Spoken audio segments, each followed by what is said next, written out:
Every morning, a young boy named Arjun walked to school with a small piece of bread in his pocket. But he never ate it. Instead, he sat on a bench in the park and crumbled the bread onto the ground. Within seconds, little birds would fly down, chirping happily as they shared the meal.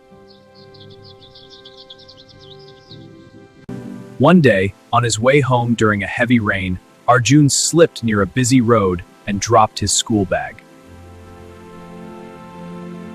Suddenly, a kind woman nearby rushed to help him gather everything. I see you every morning, feeding those birds. Someone who shows kindness like that deserves kindness back. Arjun realized something powerful that day. Kindness is never wasted. Even the smallest crumbs find their way back to you.